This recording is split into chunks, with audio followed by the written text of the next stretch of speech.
This is the Monday night live stream, aka Hangout stream, aka Chill stream for May 23rd, 2022. Brought to you by yours truly, the man, broadcasting from behind the curtain. You know who I am. Because if you don't know by now, you can visit www.livefreeliverich.com or simply Google my name and you can find out. Now, for those of you who already know, welcome to the show. But for those of you who don't, allow me to break it down real quick, real fast. You see, as far as I'm concerned, this is your show. And I'm just playing producer. So what I mean by that is each week, I come on here, 9 p.m. Eastern Standard Time, 6 p.m. Pacific, and I boot up the live stream for you guys, and you guys supply me with things to talk about. And in return, I raise an awareness for more projects from around the underground scene. Now, I'm here for a good time, but not a long time. So what I mean by that is I'll come on here, give you about an hour's worth of my time, and we can come together and talk and see if we can't appreciate the indie scene and talk about some books that you may have out on the market. We may talk about Kickstarters or Indiegogo fundraisers that you may want to raise awareness for. But this show is not exclusively for creators and artists, because if you have, say, for instance, a Booktube channel and you would like me to share your an announcement about a read along or a readathon event, I'd be willing to do that. If you have also, if you are a independent publisher and you have submission calls, we can bring that to my audience's awareness. And for the writers out there, if you run your own blog and you have, say, a piece of flash fiction, a piece of poetry, or an essay that you would like me to read live on the air, I'm willing to do that. And last but not least, you can make video requests. Some examples of video requests would be like, if you do a tag video, I'll play that on the air. And if it's a tag that I've never done before, I may try to play along and answer the prompts on the fly while I watch your video. If you are a comedian and you do bits, skits, sketches, or you have a stand-up routine that you would like to gauge my reaction on, I'd be willing to do that. Some other examples would be storytelling. So if you read your poetry, you make a video where you're doing a poetry reading, or if you run a podcast and you do like shows like serialized fiction, it's another idea. So if you have like a podcast that you would like to raise awareness for, think of like, I don't know, like creepy pastas or something like that. You do something like that and you'd like me to play an episode, air an episode, if it's give or take, depending on how much time it is, I may be willing to do that. And that's all I need is the links. You can drop your links in the comment section down below, tune into the live stream, be a part of the show, or anytime I post the recap or any information about the live stream on across any of my social medias, you can get in contact with me that way, and just share your links and I'll add you to the queue. Now, when it's slow and nothing's going on, I may just tune in here and use this time to do some reading or writing for myself. And you guys are more than welcome to always stop by, hang out, and let me know what it is that you guys are working on, what kind of projects you got coming down the pipe. Now let's crack on, shall we? Let's crack right into it. And we got 4 segments. The show is broken up into 4 segments. This first segment is where we talk about books from the indie market.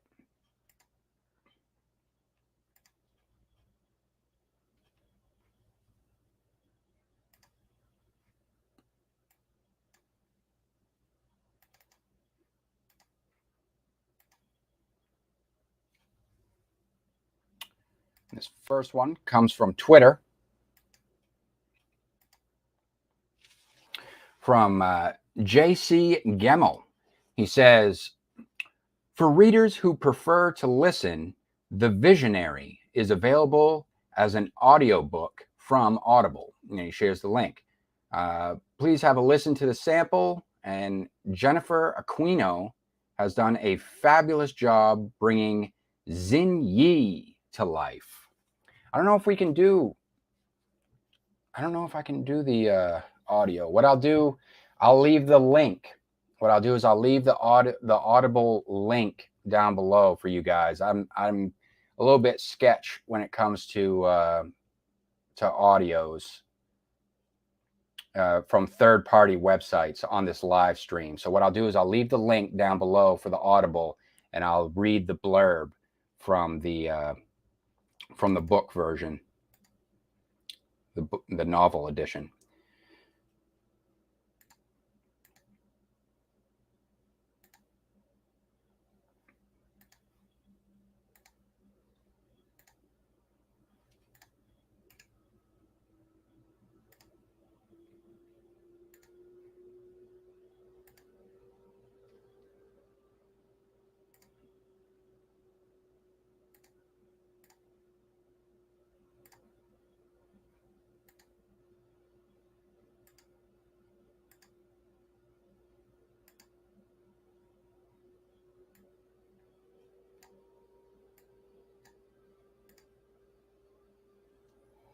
Okay.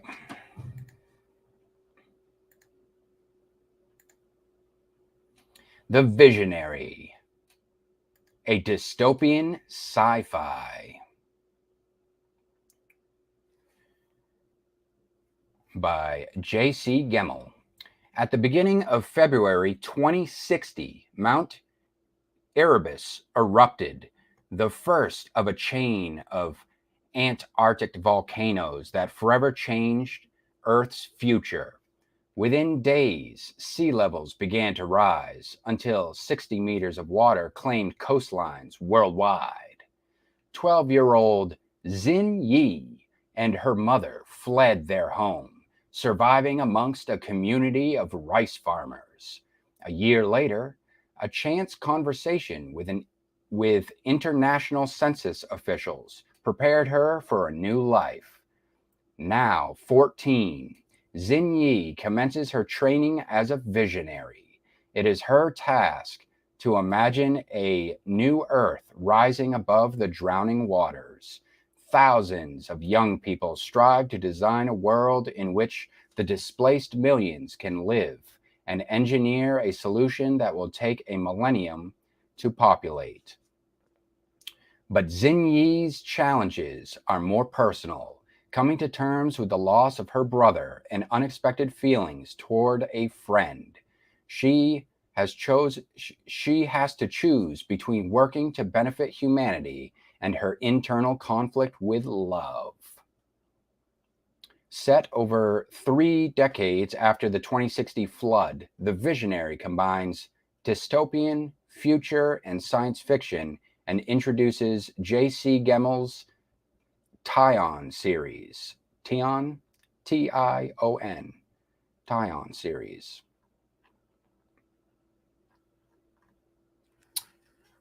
So,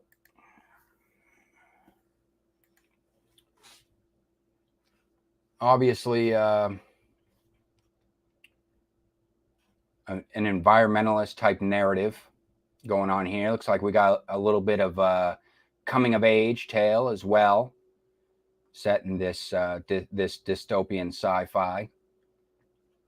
Xin Yi, wonder if that is like a what is that, like a Chinese, like Greta Thunberg or something like that?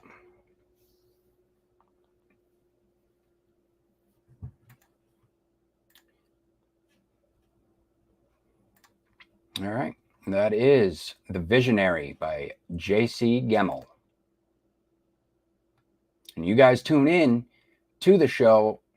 You are more than welcome to share your 2 cents as well. Any of these books that I talk about on here, you're very much a part of the show. Don't be shy. I'm not going to drop the ban hammer around you. Don't worry. I'm not the type to put you in timeout. I'm not the type to put baby in the corner. Okay? You could say pretty much whatever you want. Whatever YouTube will allow. Okay? It's not going to be me that puts you in the corner.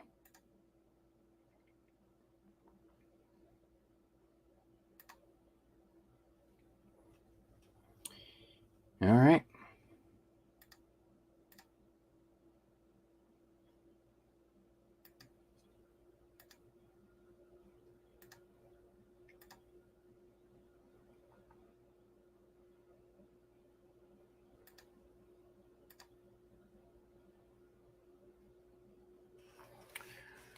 All right. Another one from Twitter. He just says, "Thanks for the ad, John." Tosses up the horns. I'll toss up the horns. BG Franklin. Ezalam? Is that how you pronounce that? Ezalam? Ezalam, The Rise of the Mountain God. Kind of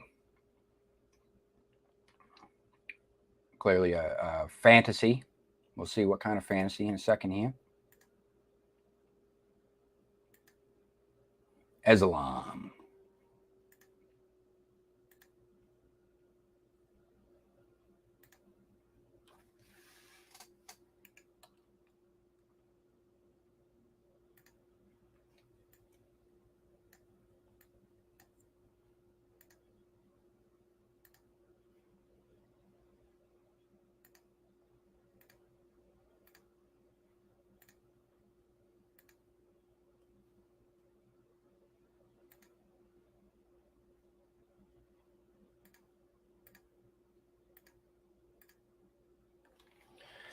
All right.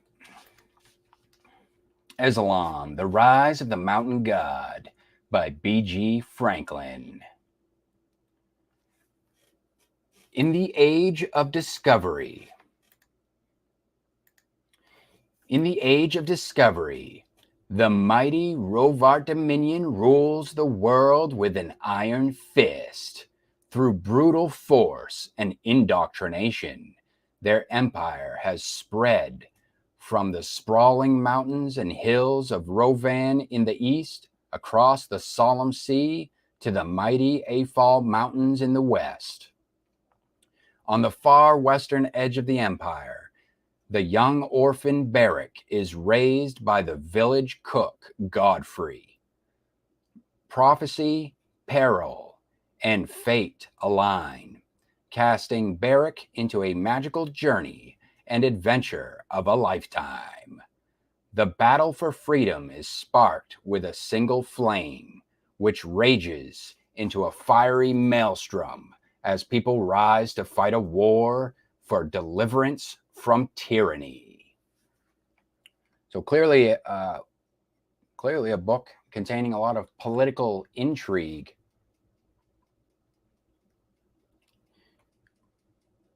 Yep. Fantasy adventure. Amazon has it categorized under mythology and folk tales as well.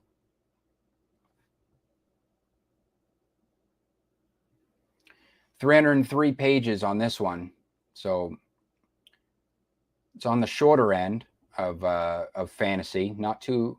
It's not a huge tome. And was this part of a series? Oh, looks like he has a second book out as well. So Aslan, The Shattered Accord.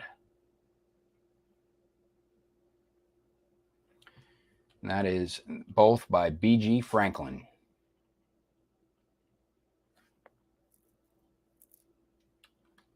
I'm gonna be posting his Twitter account down there too. All the authors on here, they make their requests. Wherever you make your requests, I'll link that social media as well.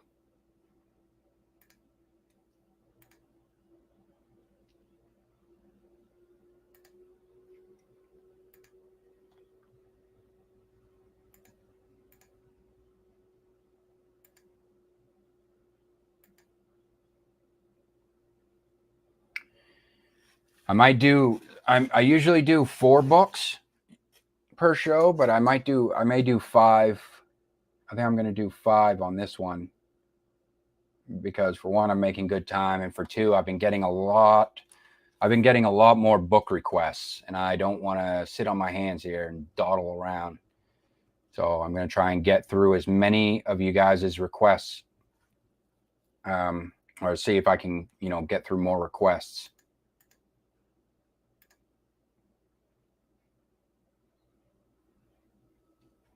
In a decent amount of time here. All right. Another one coming from Twitter.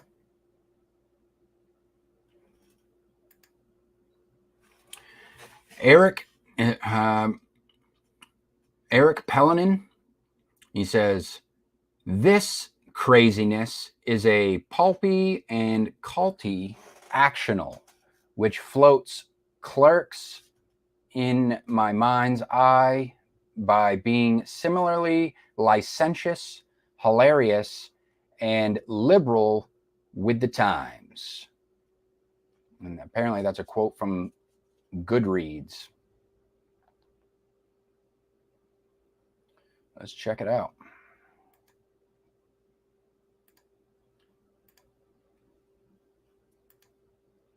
Fan of Clerks.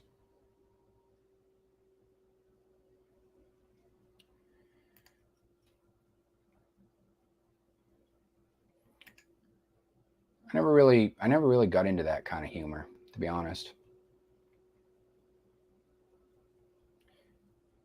All right.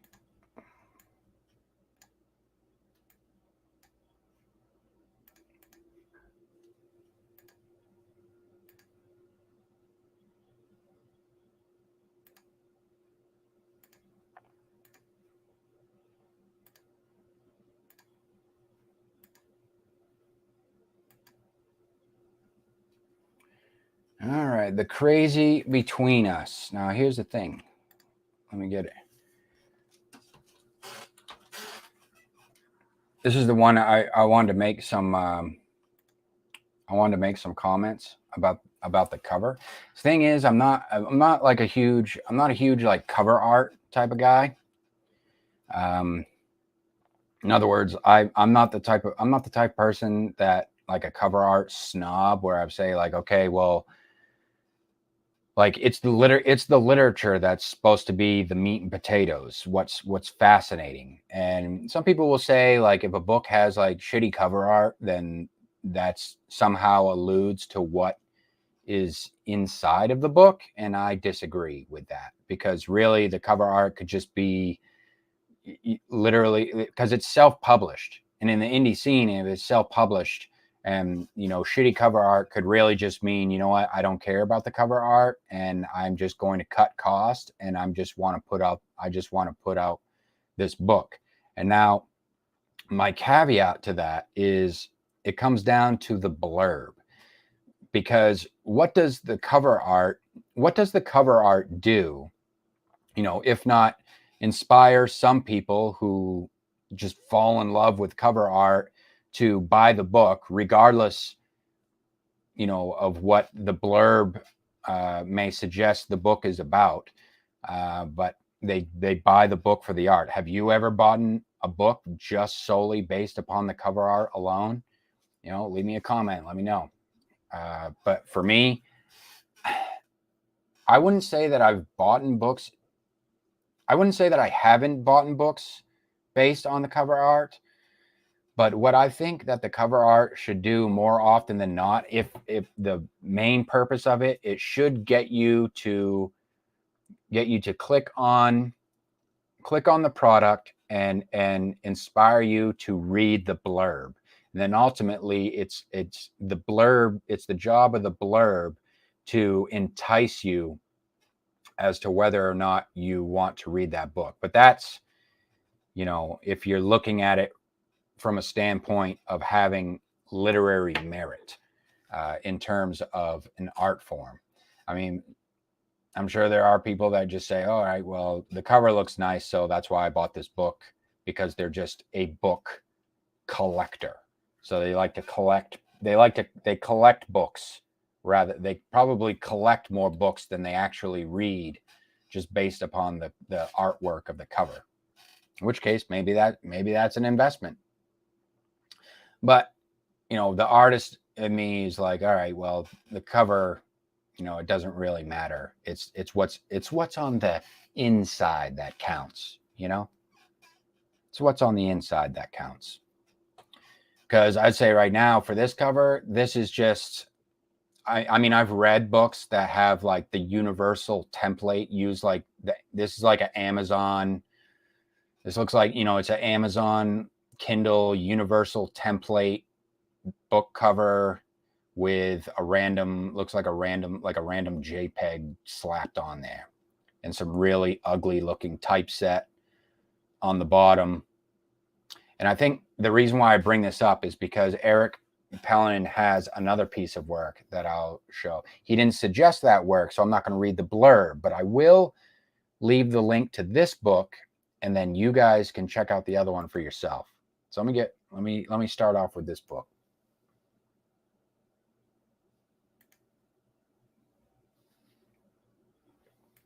All right. The Crazy Between Us by Eric Pellenin.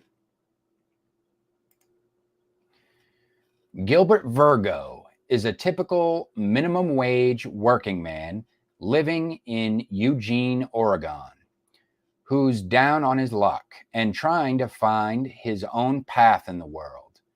Then one day, the world literally comes to smash down his door and pull him outside to an insane circus where he is center stage due to the fact that he is the only follower on the internet of Ultra Triple X, the perpetrator behind the mass shooting at a fraternity's Halloween party in the college town of Shaker Krista in California. Well, that escalated quickly. Gilbert is accused for being an accessory, having foreknowledge of the events and did nothing about it.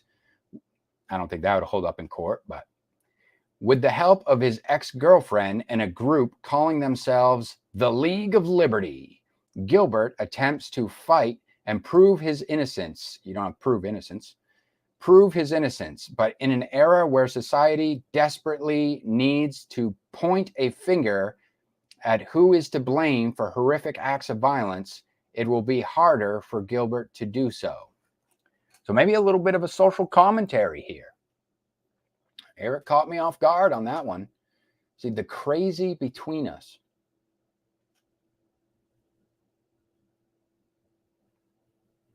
Between you and the justice system and the rest of society. It sounds like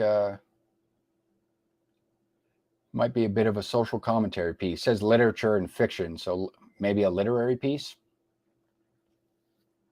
Interesting. It's only 184 pages. Now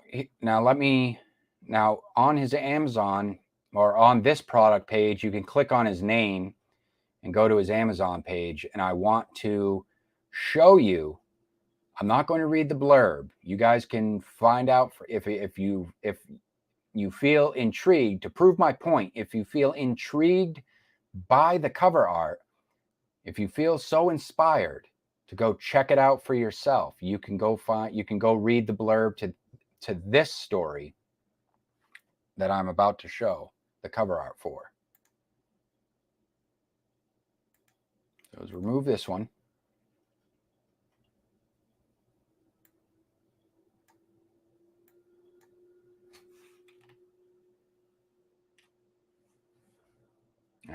Looks a little bit blurry on there, but we'll do it. We'll put it up.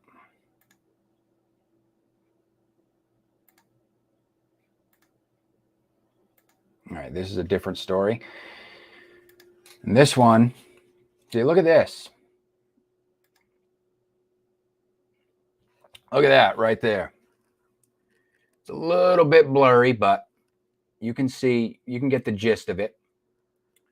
Now, you look at that one and then compared to the other one, you know, which book are you more likely to click on and want to read the blurb? Now, you look at this, and you may think to yourself, you know, that's no Picasso. But I'll tell you this right now, that right there, that's a work of art. I don't care what you guys have to say. Now, it might sound like I'm being facetious here, but believe you me, I'm not trying to piss in his swimming pool. I'll tell you that. You look at this, you know what I see? You know what I see when I look at this? You know, someone put their creative and emotional juice into creating this image right here. This is the type of cover art right here that would go, you know, people in the indie scene would, you know, would cause a scene over. You know, this is the type of stuff that would sell in the indie scene. And you look at this now. Let me make my point clear. You know, do I see this when I say there's a piece of art? Is this something that I would see framed in being framed in a museum? No, but this might be something that you may see hanging on a refrigerator in somebody's home. You see, it's got that. It's like that simple. It's got a simplistic kind of like charm and like a sentimental quality to it. That's what I mean by like emotional creative juice was involved in the creation of this image. I can just tell. Look at the figures. Look at the figures here. You know, look at the way. Look at the way this man is postured behind the male character. The male figure is postured behind the female figure. You know, the way he's holding her. This is not a sensual embrace. This is more of like, you know, an endearing pose, if you will. And then look at the symbolism here. She's holding the gun. She's got the revolver in her hand. It's got the rose coming out of the barrel. Very symbolic.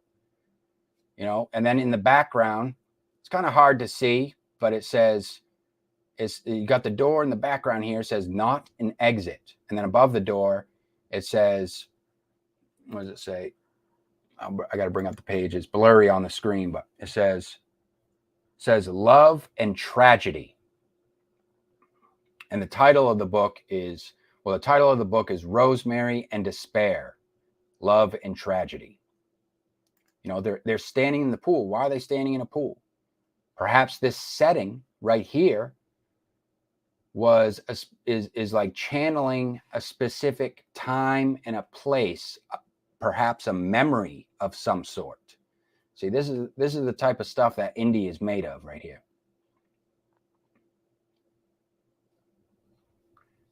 That's art. You see, if you made more, I would argue a cover like this would sell. A cover like this would sell a passerby on the blurb to at least check out the blurb more so than using, you know, just using a universal Amazon template. Which again, like I say, I'm not a cover snob. I've read indie books that use universal templates, and they've been, and the books are just fine.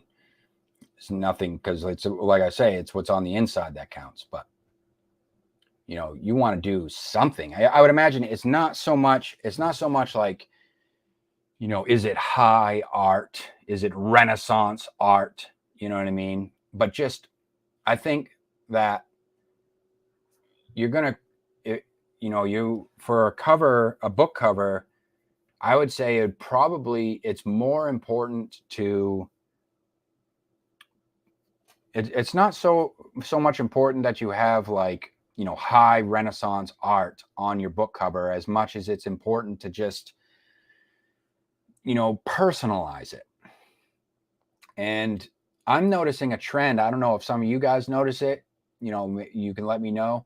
But I've kind of noticed a trend, a rise, a niche little market within the indie market that is on the rise, and that is pre-made covers.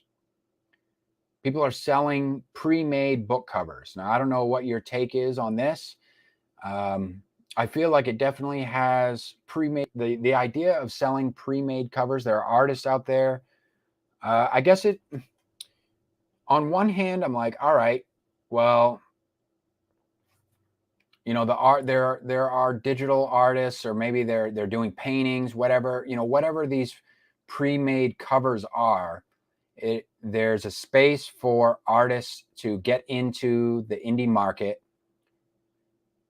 and tap into the rise of independent authors on the scene, because there's definitely a movement taking place here. There's like a cultural shift where we're going from the mainstream to the indie scene now, and soon the indie scene will just be the mainstream to some degree, I would argue.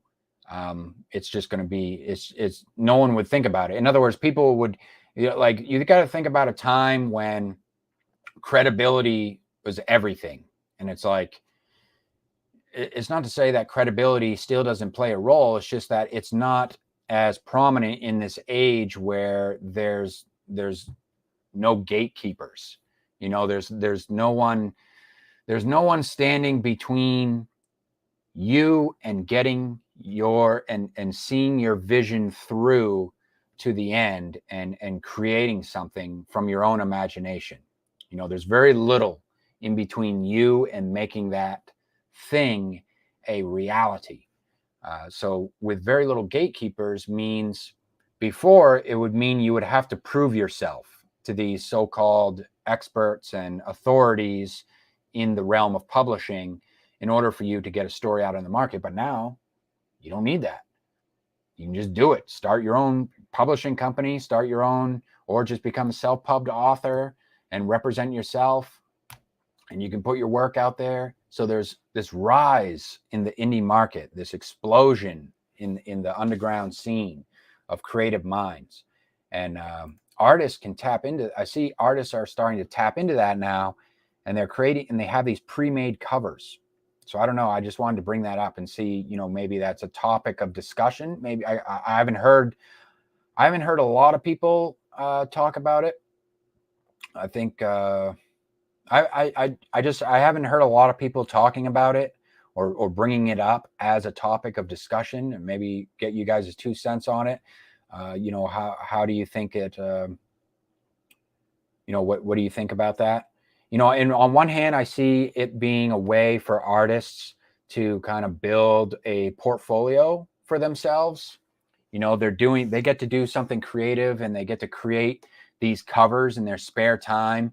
And a lot of these covers come with, I haven't looked into it myself, but a lot of these covers come with like titles, like typeset, typeset already on the cover itself, like a title of some sort, and it's a typeset, as if it's already a part of the piece. So I'm not sure if, like, when you say, if you purchase a cover, you're going to get multiple versions. I guess it depends who you're buying it from too. You might get multiple, like JPEG, PNG versions of the cover that may have the typeset already embedded on the cover, or some without typeset whatsoever, and it's just the visual and that sort of thing. I would imagine, it'd be good, like, and then on the writer's end, like, if you don't, you can just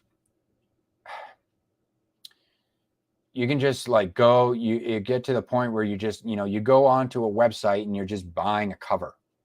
You just type in like keywords or something like that, and it's almost like it's just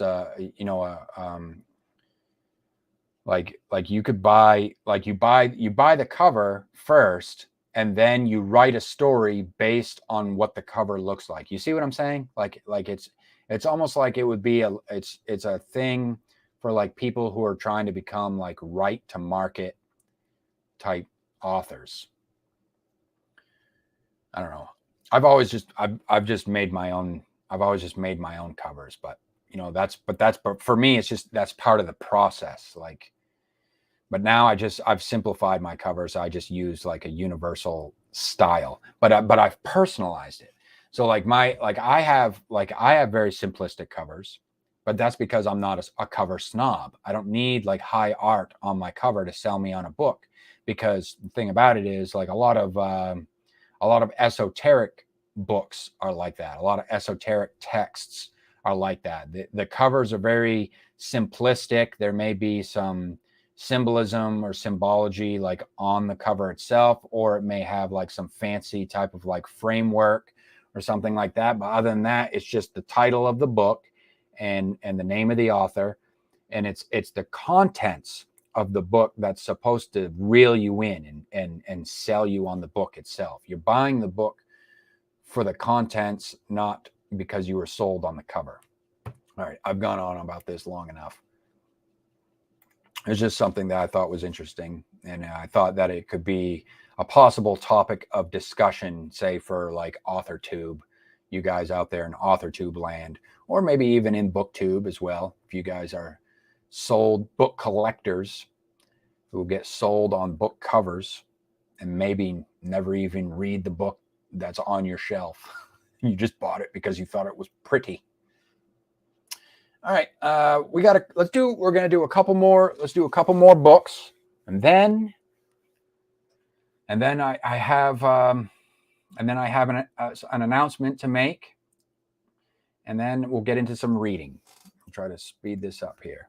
Falling behind a little bit.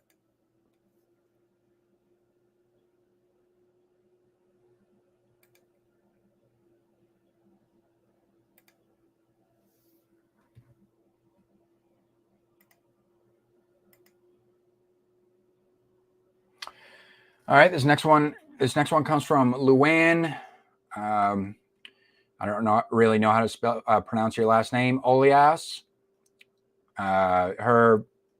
And she says, this is the subject matter expert for my novel, Flying Blind, a crop duster's story. And we just got this meme of a cat doubled up here. It says, Mike Echo Oscar Whiskey. I repeat, Mike Echo Oscar Whiskey. How do you copy? I think that said. I really don't know what that's about, to be honest with you. But let's check out her book.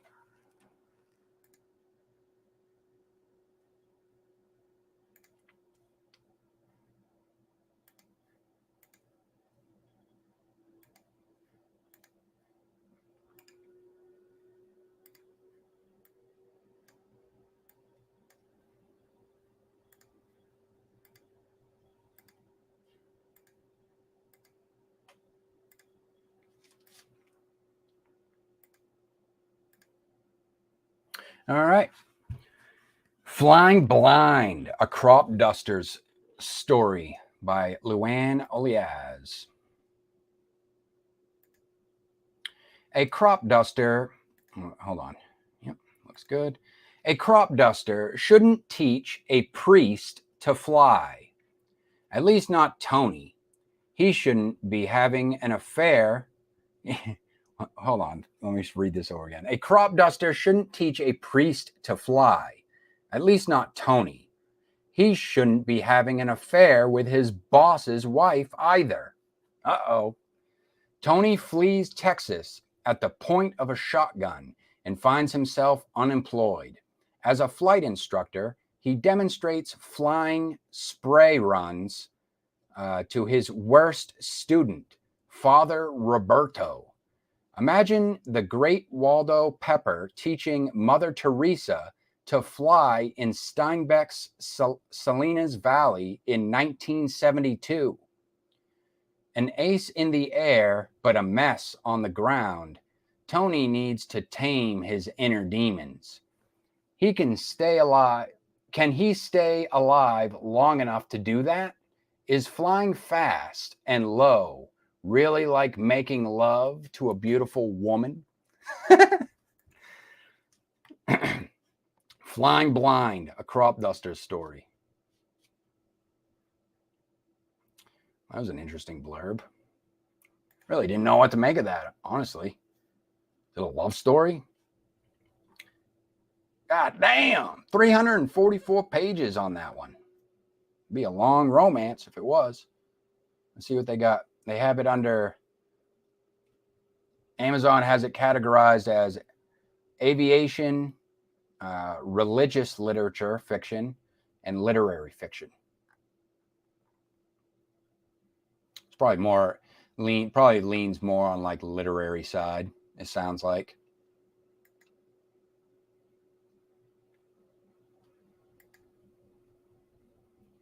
That's Flying Blind.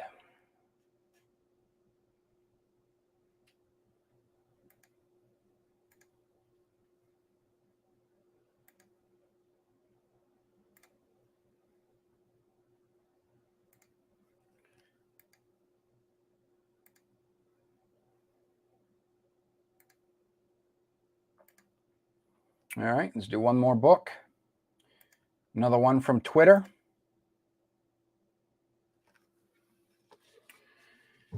And, oh, man, it's hard to see these.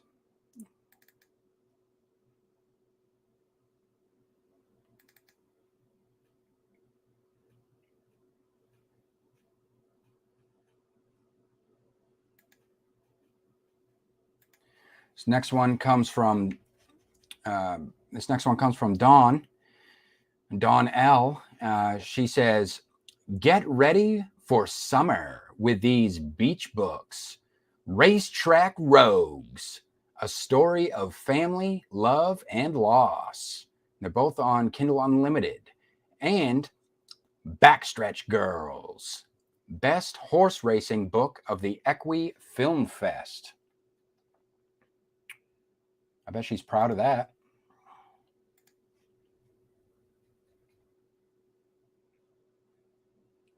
I'm going to check out, since summertime is right around the bend, we'll go with Backstretch Girls, just because I like the sound of that. Backstretch Girls.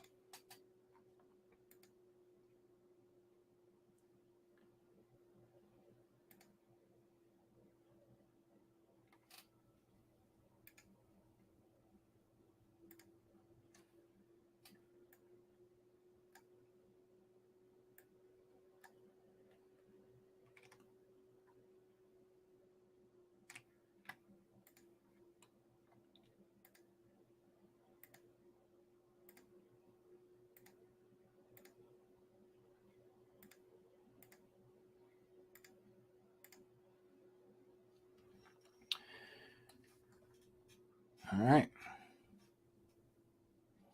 We got an aviation book. Now we have an equestrian book. Look at that. This might be more literary fiction here. We'll see what this is. See what this one's about. Backstretch Girls by Dawn Lefebvre. A rebellious pony girl, a jockey tested by tragedy, a rejected racehorse, a $3 million race. Tegan Sullivan is a golden disappointment in the show ring. To make matters worse, her family are big deal Olympic equestrians, so she skulks off to pony thoroughbreds at a rundown racetrack. But while she excels at equine relations, she sucks at human ones. Just ask her sexy blacksmith / sleepover buddy, Screaming Wolf. Is he Native American? Screaming Wolf. And if she hadn't gone and rescued that stupid, or maybe that's the name of the horse. And if she hadn't gone, at least she didn't name it Grease Lightning. That's all I have to say about that one. And if she hadn't gone and rescued that stupid jockey wannabe, Ann Simmons, she wouldn't be saddled with a new roommate, a broken down racehorse, and a chance to prove herself to her family at last. Born 2 months premature to an anorexic mother, Anne was a long shot just to survive. Now 18, she arrives on the backstretch with nothing but a duffel bag and derby dreams. But the horsemen don't trust the naive newcomer, so she's stuck ponying horses instead of riding races. She is still chasing their respect when a near fatal accident shatters her body and her spirit. As Anne struggles to find the courage to ride again, Tegan wrestles with her feelings for Screaming Wolf. Horse racing's richest race, the Breeders' Cup Classic, offers them both a chance at redemption. So Screaming Wolf is the name of the horse. Or is it Tegan? I guess I got that part confused. Oh yeah, Tegan is the name. Is that Tegan? Tegan Sullivan is a golden disappointment in the show ring. So no show horse there. Will Tegan and Anne conquer their fears in time to claim the things that they love most? It's always time with these. It always comes down to time, huh? You know, I'd like to see, you know, some different types of stakes here. It's always time is of the essence, I suppose. Yeah, 286 pages on that one. Amazon is categorizing it as sports fiction, also under women's action and adventure fiction. Kind of strikes me, I get like the vibes, not just from the cover, but from that blurb, kind of like a, you know, kind of like a Hallmark-esque kind of story. That's what I feel out of it. Won an award from a horse show, so it must definitely have some authenticity to it, to say the least. That is Backstretch Girls by Dawn Lefebvre.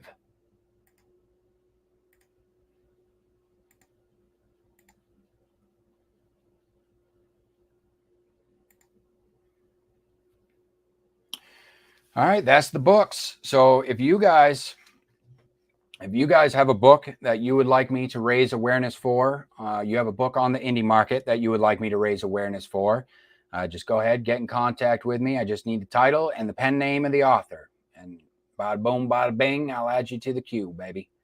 Now, this next segment, we'll get into projects and announcements. I don't have any anybody else's projects or announcements to bring up. However, I would like to say a few words on behalf of a project that is launched by Live Free, Live Rich that you guys can get involved in, and that is the Storytellers Society is has submission calls open for submissions. Bring up the website.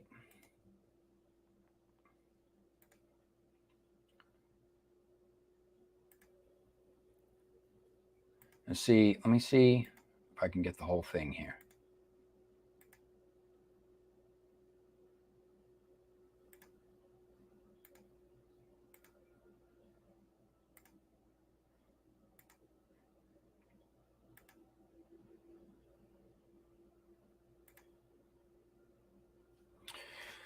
All right, so here's the home page.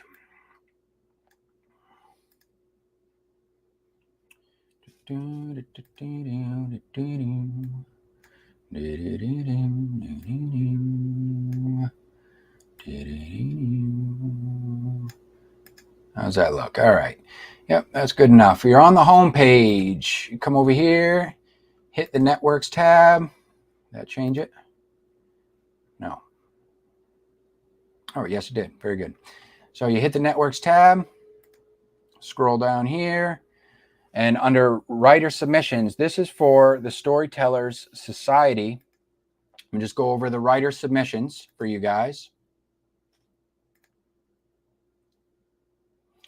So this is a new project that I launched just at the beginning of 2022.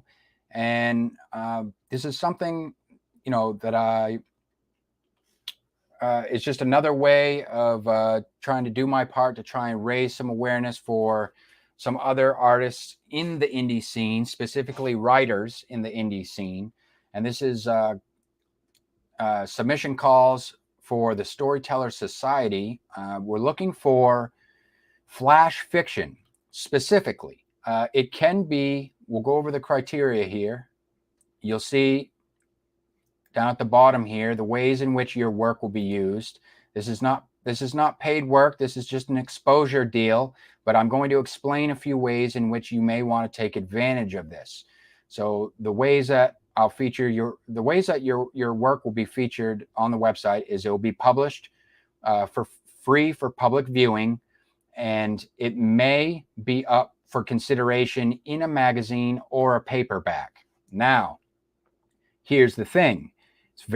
It's in its infancy stage. So what I'm thinking is, the reason why I put this on there is just to lay it out there, just to say that it's a possibility for the future. Now, what may end up happening is if your work that you've contributed to the Storyteller Society is up for a secondary publication, whether in a magazine or in a paperback, and say, for instance, a paperback anthology. I'm not making any promises as of right now, but what I'm thinking is down the road, you may actually be considered for compensation if that scenario were to arise. So in other words, if any of your work that you've contributed to the Storyteller Society comes up and is in consideration for secondary publication, like a paid publication, then you may be compensated for that. We'll see as we go along here. And shared, and then so your work, it'll get published for free for public viewing. It'll get shared. I'll run a social media campaign of whatever piece you contribute to the website. And then some other ways your work may be featured is read out loud on podcasts. Now, that's what I wanted to talk about. It could be featured in video promos and vlog episodes as well. But the read out loud on podcast thing is what I wanted to talk about, again, is because the reason why I want to kind of, bring this to light is, not only I'd like to see more people get involved, because this would be another project for me as well. This would be another extra something that I could do with my spare time. And one thing that I had an idea of is the storytelling podcast. Now, this could be not me like reading a piece of flash fiction like I do here on the live stream. This would be something extra. This would be something special that I do as an aside for you guys who choose to contribute to this project. And I would probably start a podcast series called the Storyteller Society, and feature the works that are, do episodes, like a serialized episodic type deal, where it's like it's featuring work that you guys contributed to the project. So let's go under submissions before I go into some more details. So this is how I've made it very easy. It's very easy for you guys to contribute. I'm not asking for, I don't expect you to give me all your credentials and all that stuff. This is just a service that I'm running as an aside to see if I can't get, some extra projects, and at the same time, just help raise awareness for more indie artists, indie writers out there in the underground scene. So here's the criteria that I expect for the work. Required criteria is just your story is around 1,500 words, but it's no less than 500 words. So at least if it's at least 500 words, but no longer than 2,000 words. I just want to keep it to the realm of flash fiction, and that is for time purposes, because if I'm going to turn this, I'm thinking ahead here, and I'm thinking, okay, well, if I'm going to turn this into a podcast series, like a show, then I want to try and have a little bit of consistency when it comes to the amount of time that I'm putting, the amount of time the runtime for each piece. You have to own the copyrights to the content. That should be a given. You're not posting, you're not plagiarizing anybody, and you're not posting other people's content. You grant our editors or any editors that we hire, whatever, to permission to make minor adjustments to your submission for the sake of readability. I'm not going to change anything about the nature of your story. So if we accept, if your story is accepted in the project, nothing about the nature, the essence of your story will be changed. Won't be changing any thematic elements of your story. Won't be altering the narrative in any shape, fashion, or form, or have those expectations upon you if your work is accepted for the project. And then last but not least, just that your story is a work of fiction. Now, something that's not on here, like I said, it's in the realm of flash fiction length. However, I am open to accepting vignettes as well. It just has to be, I'm just asking that it, it doesn't necessarily have to be structured like a story, as far as having a solid beginning, middle, and end type of deal, like a piece of flash fiction, so long as it's kind of like in the shape of a fictional story or anecdotal type event that alludes. It could be in the shape of like an anecdotal event or something like that, like a slice of life scene or snapshot, if you will, so long as it like alludes to, say, a bigger picture of some sort. Like, say, it could be like, you could use your contributions as like scenes, like you could release them as like individual scenes of like a bigger story, if you will. And it could be, you could do it that way. Like for instance, it could be like with vignettes. Okay, vignettes would be like a good way of doing an ongoing serialized form of fiction that builds upon a particular character. Okay, so like a character, you have a character model in mind, and each vignette gives a little snapshot into that particular character's life, like a day in the life of, or a situation that character finds themselves in, and it reveals something meaningful to that particular character model. And you could do like a series of contributions like that. So on the right here is the submission form. Very simple. You don't have to even get crazy. I don't expect cover letters or anything like that. I have this form right here. Just go ahead, just plug and play, fill out this form right here, and hit send, hit submit. And that's it. That's all you got to do. And your submission will be, and once I get your submission, then we'll go through I'll process it. Now, let me go into the actual entertainment end of it. On the back end of it, what we're talking about here is the Storytellers Society right here. On the website is where it's found. You can find them for free. So the way I have this set up, just from the notes. So here's the page. It says, "Welcome to the Hotel del SS. If you are here as a visitor, then feel free to press one of the buttons below to get buzzed in by a member of the Storyteller Society, where you may discover their work at your leisure. So as you can see, I'm running with this hotel type theme.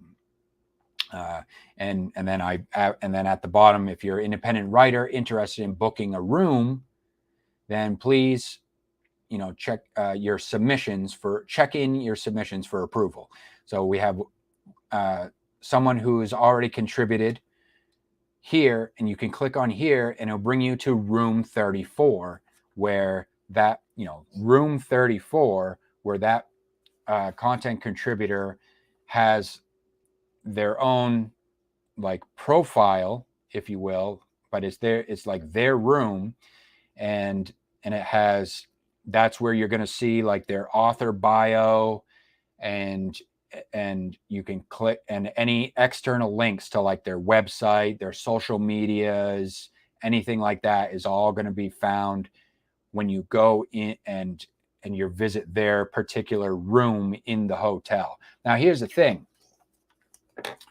Now, this is open to submissions from anybody. I don't require you to have any type of like special type of background, or present any kind of writing credentials, or be a part of any type of membership or anything like that to get involved in this project. It's open to the public. Okay, as far as that goes. You want to raise awareness for your own work, you can take advantage of this as an opportunity, as a way to help out with your own marketing. And that's what I want it to be used for you guys. That's the intended purpose, to draw people in. That's what you guys get out of it. Now, as far as this goes, why would you want to contribute more than once? Well, like I said before, I'm going to run marketing campaigns for each individual piece that's submitted. So through social media, through the website, through email lists, what have you. Okay. It's all exclusive as well. So in other words, each individual single piece that is accepted gets the full marketing campaign treatment. And it's free of charge as far as you guys' end goes. No fee involved. Now, in terms of the hotel aspect, like I say, it's open to the public. But the thing about it is, I'm thinking that I may only have limited vacancies as far as the hotel goes. So if you want to be a part of this project, I would suggest getting involved sooner rather than later and book yourself a room so that you can secure a room in this hotel type themed project that I have here. Now, why did I do the hotel theme? The hotel theme is not just a web design aesthetic, but it's also, like I say, it's a marketing decision. Because with a lot of other websites that accept submissions, what I've noticed is they have a specific theme, like they'll do like sci-fi, or it's horror, or they want you to write based upon a specific prompt, and there's no prompts here. The reason why I chose the hotel theme is because of the way that I can market this. It allows for creative freedom. So you guys don't have to, you don't have to strain yourselves in any shape, fashion, or form in order to, come up with an idea for this project.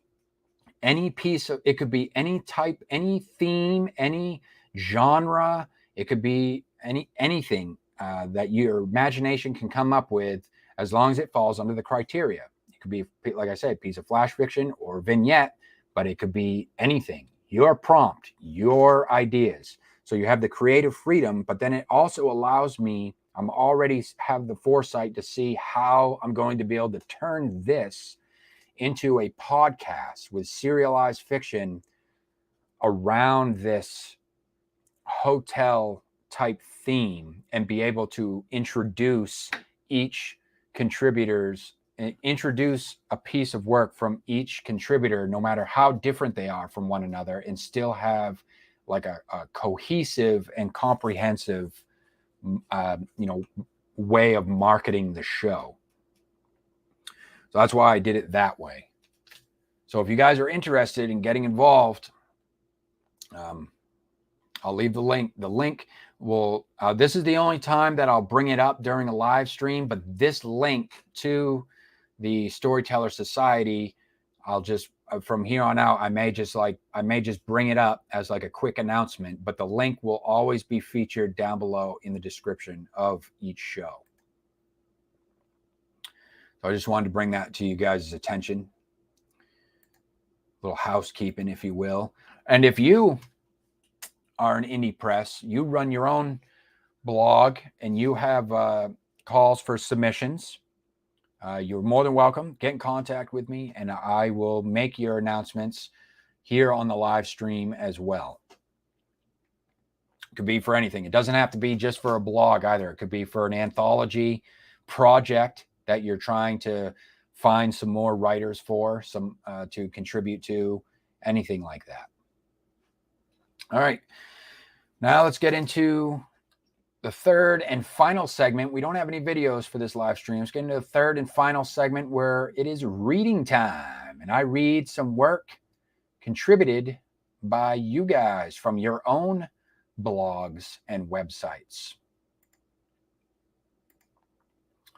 We have two for this episode, for this live stream.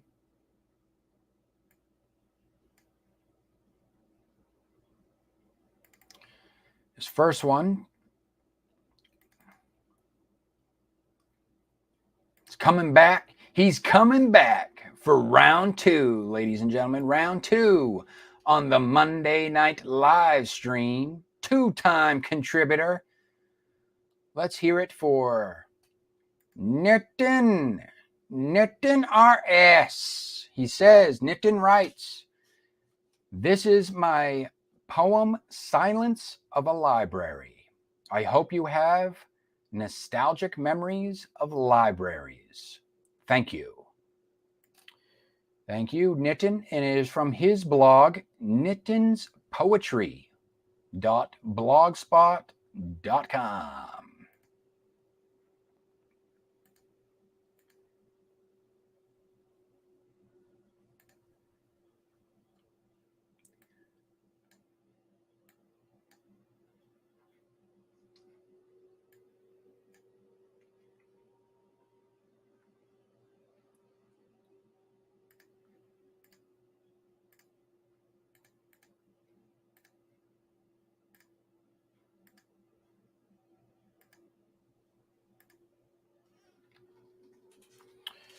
All right.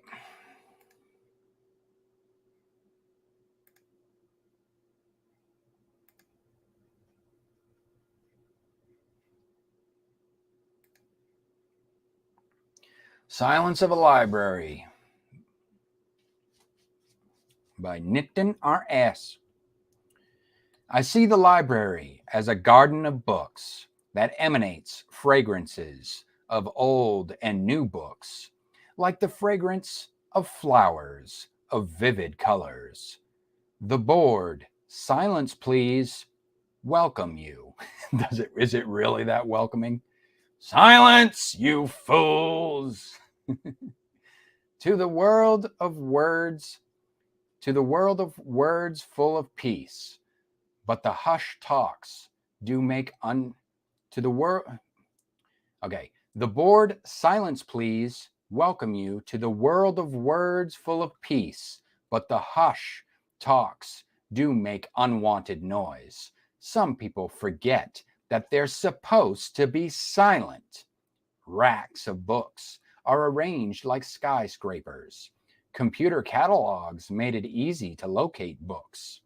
Yet checking out similar books in those racks give the pleasure of finding something precious. The searching for books on ladders is dangerous, but it is an adventure inside the library. The eyes of the book searchers glee when they find the dear book they have been looking for long. Then you see countless people totally immersed in the books as they're seeing visuals live. I find the library the best place to read a book without worrying about time or social media. The silent reading room is like a heaven for readers. Pin drop silence, and you can hear your own heartbeats. Many a day I sat there and read books for my research with nothing to disturb. The words just walk into the mind, building the narrative I want to write for my paper. And I and my friend once sneaked into a library floor restricted for students to see what was there. In that semi-dark room with only light from the windows, we came across precious old books and journals that gave insights into machines from the Industrial Revolution era. Also, books on philosophy and history, science, among others. Neatly bookified newspapers from a different era. I've come across the silent romances along the bookshelves' corridors. Lovers keeping books in their hands and eyes lost in eyes. They shared their hearts as if in a park without worries. I found the designs for my 3D CAD projects in a British library, toiling hours through the automobile books, journals, and magazines. The memories of paying fines for late return of books remain in mind. The online libraries and online book platforms made books accessible in the personal gadgets. But the sensation of holding a book and flipping pages to read is still magical. Book lovers would agree. I would love to taste the silence of a library again to read books. Just a little nostalgic piece from Nitin. He has a little excerpt down here. The seed of this poem came to mind while going through the tweets related to books. I find it hard to read books now due to my depression, but I am very nostalgic about spending a lot of hours in libraries as a student. I mostly read books that are not related to studies.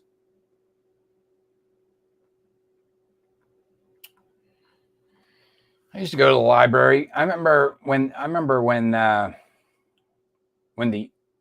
growing up and the internet was like just taking off, and we had like, it was like the era of like, at home you would have like a 56K modem, a dial-up modem. But if you were to go to the library, it was like another excuse to like go to the library. And if you went to the library, then the library had like fiber optic cable modems. So they were much faster than what you could get at home, or what I should say is what most people had at home. So I remember those times going to the library and just using the computers for the internet. That was like back like the AOL days with like instant messenger, chat rooms. I remember being like so fascinated with chat rooms back in the day because I grew up in a time when pen pals were still a thing. I remember like being, it was interesting. I remember I wasn't necessarily like, I wasn't like blown away by the idea of like having like getting in contact with someone like across seas.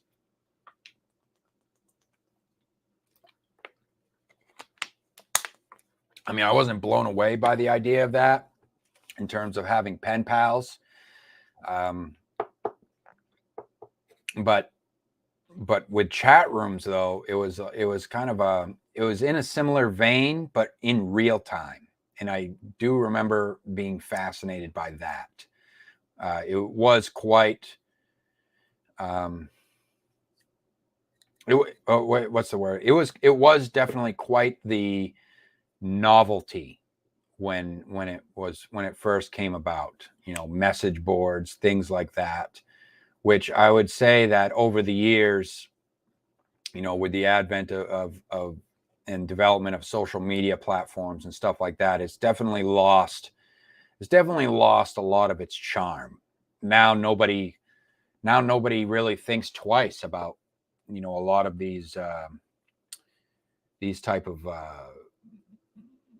you know, not only being in contact with people from all around the world, but just, you know, from maybe even from across your own, you know, your own state lines or within your own country, you know, miles away, miles and miles away from you.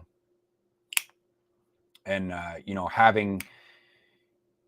not having to like live right next door to somebody in order to, you know, have a, you know, build a type of, I should say, stay in contact and keep your relationships, you know, stay in touch with people that way, aside from just like on the telephone, which is all we had back in the day. I remember that too. It was like you could spend, you know, hours.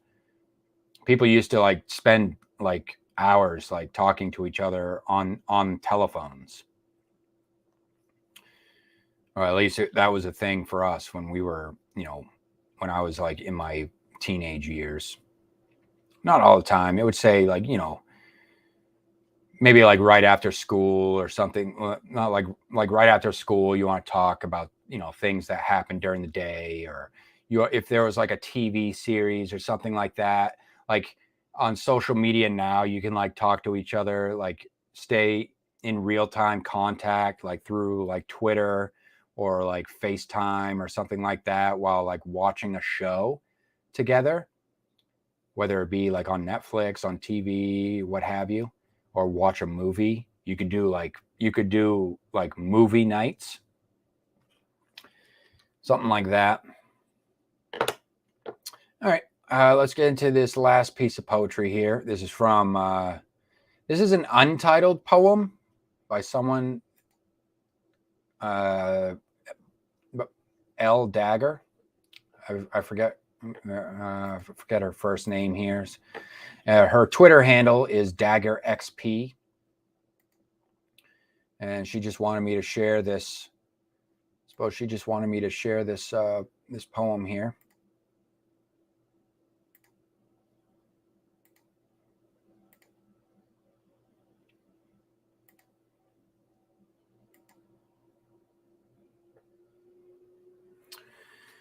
You see L Dagger, and then she's got this poem. I'll put it on the. This is her request. I'll pull up the actual image. Maybe that'll be better.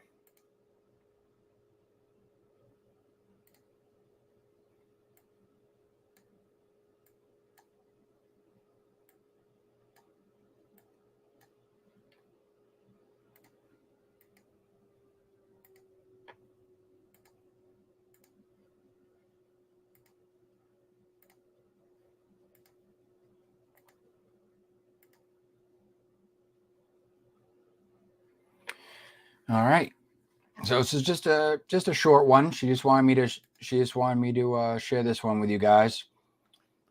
An untitled poem by L Dagger.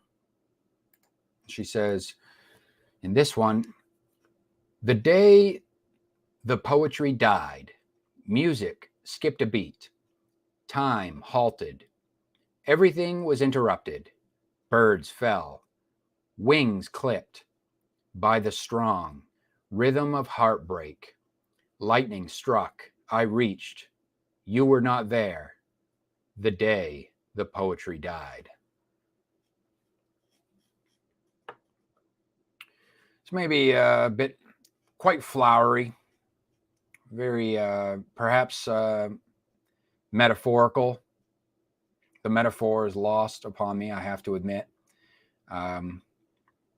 But then again, I'm not, you know, thing about poetry, it's a very personal thing.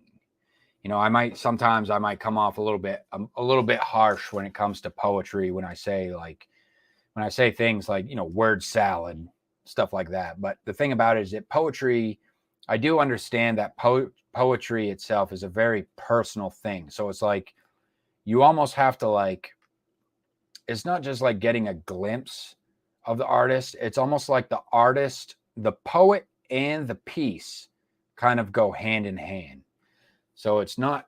So I guess it's kind of like it's its own beast, aside from like fiction. Whereas like fiction, in fiction, you can separate the art from the artist, because the artist is the writer who may be writing characters and events, and it's all fiction, and it's completely exclusive from the artist themselves. Not sure, there may be pieces of the artist expressed within the work itself, but a true artist is, they're going to be able to create a world that may completely go against, their own personal beliefs or thoughts or opinions, just because they're trying to explore particular subject matter or taboos, that in order to kind of garner an understanding, if you will. Whereas poetry, I don't know, I feel like it's more of I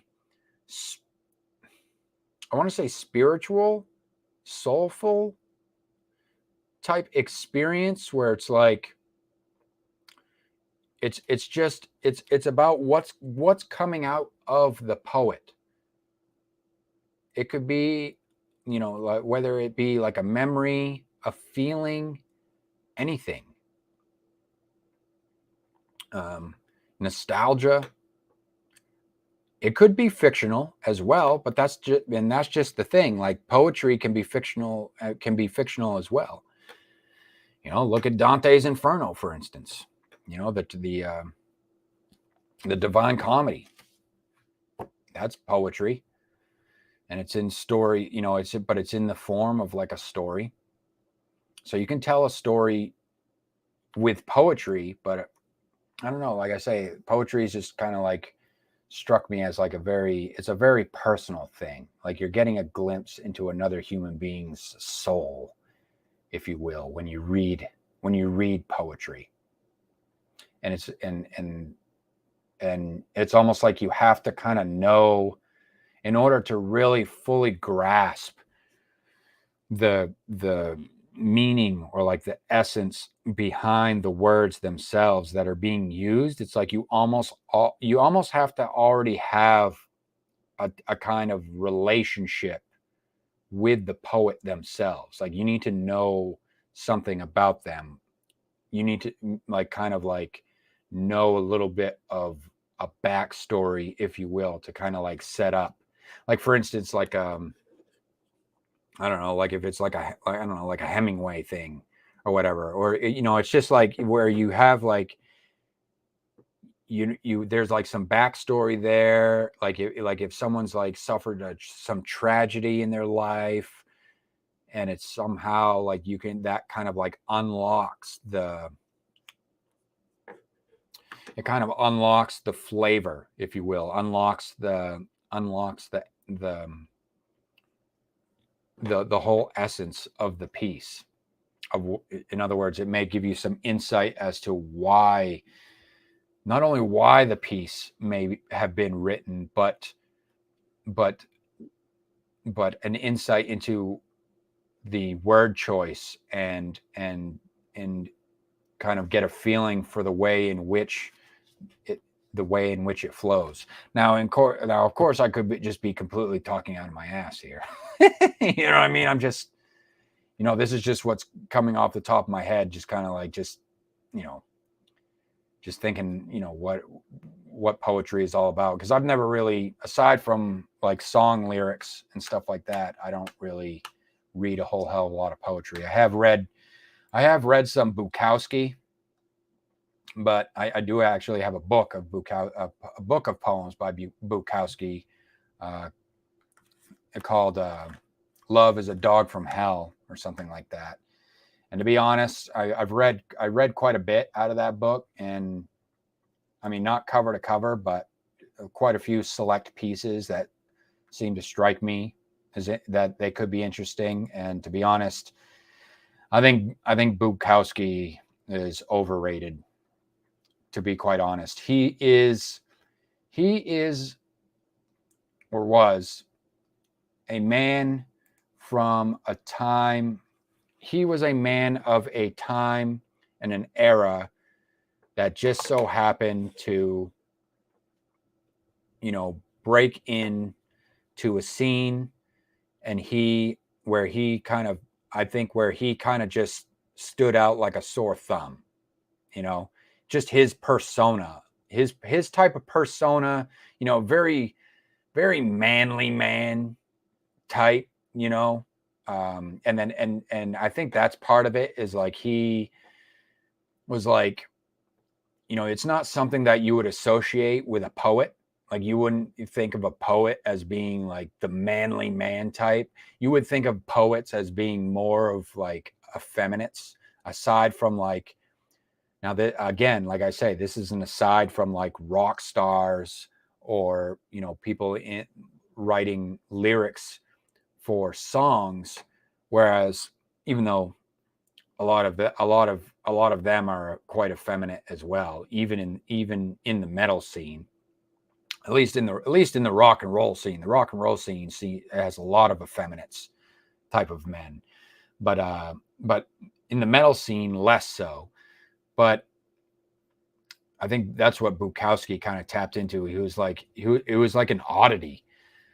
But and I've heard other people say this before too, but I don't think, and I tend to agree, that I don't think that like Bukowski would make it today, with the type of poetry, or what he called poetry. It probably wouldn't stick. It probably wouldn't really gain as much of an audience as it did back then, if he were to be alive today trying to make it in the scene. I don't know. But that's it for this live stream, ladies and gentlemen. If you have something that you would like me to read on the live stream, I would like, I've been getting a lot of poetry lately. I'm cool with articles too. Actually, next week, if you want to tune in next week, I think we have an article that's talking about how to have the perfect relationship. Now that ought to be an interesting read, as far as like a character study for your fiction. I'm looking forward to that one. That ought to be compelling. And but I would like to read more. What I'm looking for, I would like some more, beggars can't be choosers, but I'd be interested to read more flash fiction. If you guys write some flash fiction or essays, preferably philosophical type essays, I would like to maybe give some commentary if you guys are into any type of philosophy, or any type of maybe a spiritual piece or something like that, an article on symbolism, theological type articles, something like that would inspire some thought, or spark some imagination. I'm interested in. I'd like to read some more pieces like that, and also videos. If you're watching this video, you made it to the end, thank you very much.